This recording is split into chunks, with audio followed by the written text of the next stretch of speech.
C'est une famille de 8 enfants. Et mon père, des 8 enfants, c'est le seul qui ne s'est pas marié à l'église. Il a complètement réfuté l'éducation religieuse qu'il a eue. C'était, voilà, ma mère et mon père, quand ils se sont rencontrés, ils étaient, c'était vraiment des petits rebelles. Et c'était pas du tout possible de se marier à l'église. Aucun de nous trois, parce qu'ils ont eu 3 enfants ensemble, mes parents, aucun de nous trois n'a été baptisé. On n'a pas du tout été élevés dans la religion. Alors que mon père, lui, il avait une éducation religieuse. Ma mère, pas du tout. Mes grands-parents maternels, c'est pas du tout des religieux.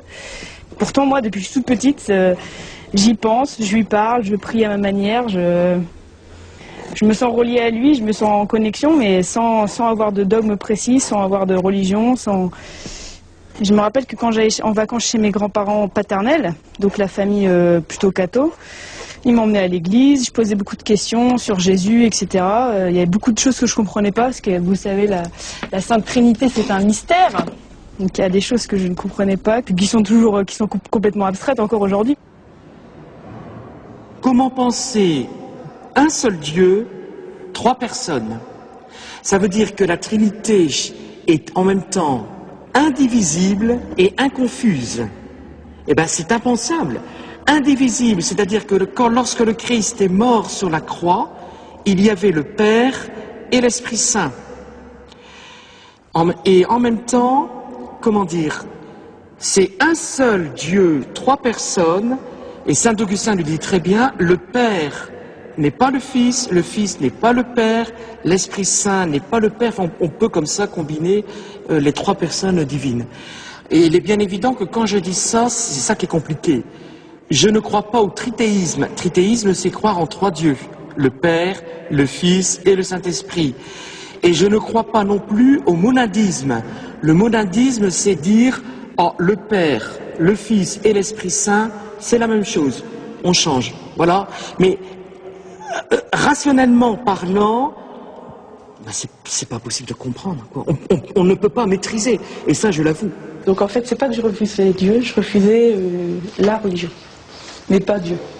Ce qui semble aberrant maintenant, mais je pouvais pas m'accrocher à une doctrine religieuse, en fait. Ce qui m'a aussi choqué, voilà, j'ai une petite sœur qui est décédée à l'âge de 25 ans. J'étais présente quand ça s'est arrivé, et ma mère voulait absolument que le prêtre vienne, parce que c'est la tradition, il fallait que le prêtre vienne pour bénir le corps. Je suis allée jusqu'au séminaire, aller à côté de l'église, et quand j'ai sonné, bon, au bout d'une demi-heure, le prêtre est enfin descendu. C'était l'heure du repas, je veux bien que c'était le soir. Mais quand je lui ai dit pourquoi je venais, il m'a répondu qu'il n'y avait pas d'urgence.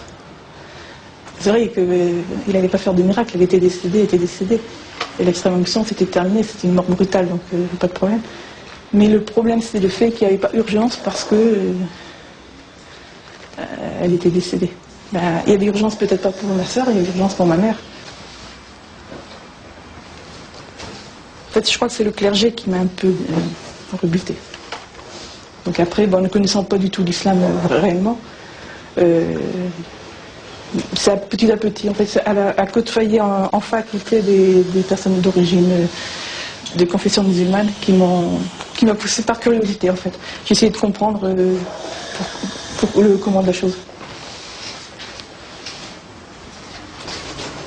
Alors moi je suis d'origine italienne, mes 2 parents sont italiens de la vallée d'Aos, c'est la Savoie italienne, et ils m'ont transmis la foi du charbonnier, leur catholicisme romain, et auquel j'ai adhéré jusqu'à l'âge de 28 ans.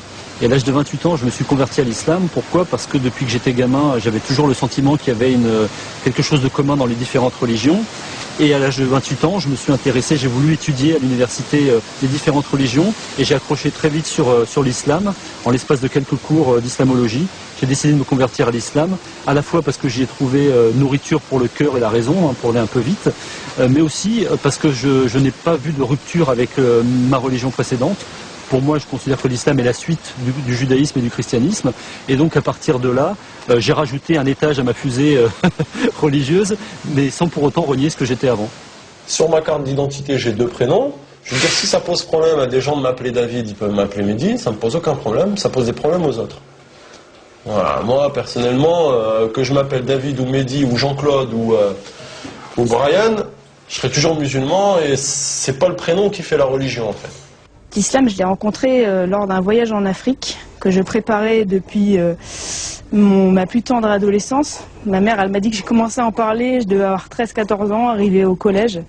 Donc juste après le lycée, j'ai travaillé un truc du genre 6 mois pour me faire de l'argent. Et après, je suis partie vivre en Afrique un petit peu plus d'1 an. Donc je suis arrivée en Afrique au Sénégal. Quand tu entends des lectures du Coran, même si tu ne comprends rien, tu ressens quelque chose de très fort. Et moi, c'est ça en fait qui m'a fait comprendre que je comprenais rien. J'entendais juste des mots, des sons, mais j'avais envie de pleurer. Il y avait quelque chose de fort qui me submergeait, quoi. Tout le monde dit convertir. En fait, c'est reconvertir parce qu'on est tous musulmans. Et ça, après, c'est dans le contexte qu'on est, qu'on devient juif ou alors chrétien, tout ça. Donc là, je me suis reconverti en septembre 2006. J'ai voulu chercher un travail et c'est grâce à une connaissance à mon père que j'ai eu un travail dans un collège. C'était surveillant et j'ai intégré ce collège-là en mars 2006. Il y a une collègue qui est arrivée en septembre qui m'a passé un livre, l'islam pour les enfants. Donc on a échangé nos numéros pendant les travaux administratifs qu'on avait à faire pour la rentrée scolaire. Elle m'a passé le livre, j'ai lu le soir même, je l'ai lu. Et au fur et à mesure, je tenais le livre. Et puis après, au bout d'une semaine, j'avais plus le livre.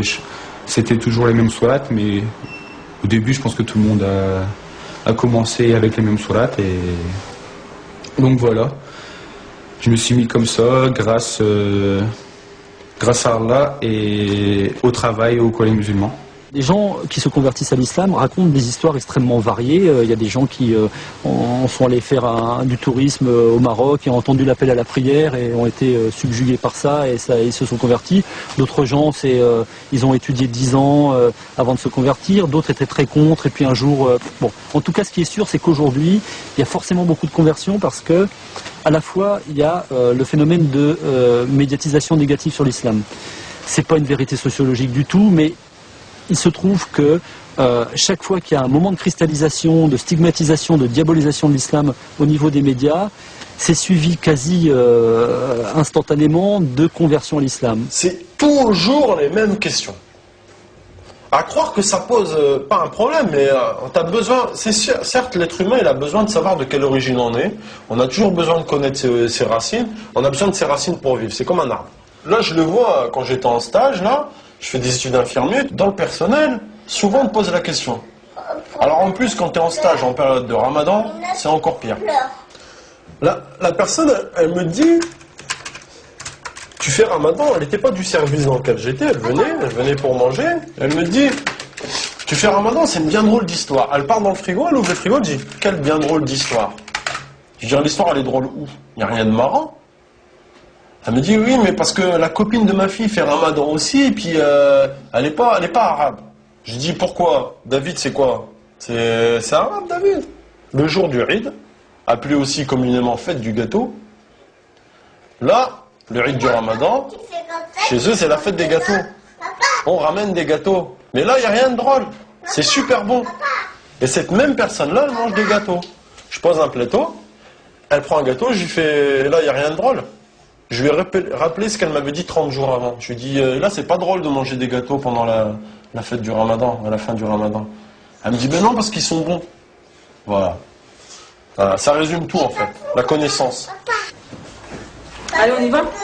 Là, la classe est prête pour une fois. Oh là là. On y va? Allez, on y va. Si aujourd'hui je dis je me convertis à l'islam, ça fait pas du tout la même chose que si je me dis je me convertis au bouddhisme. Je me convertis au bouddhisme, on me dit tiens c'est un joyeux, il va dans un truc zen, un peu soft, c'est assez exotique mais bon pourquoi pas. Par contre si je dis je me convertis à l'islam, je me convertis à quelque chose qui fait peur, donc on commence à me soupçonner, à me regarder de travers, dire mais il s'est fait embobiner, il rentre dans un truc, on va l'obliger à poser des bombes. Donc il y a toute une dimension qu'on se voit plaquer très vite.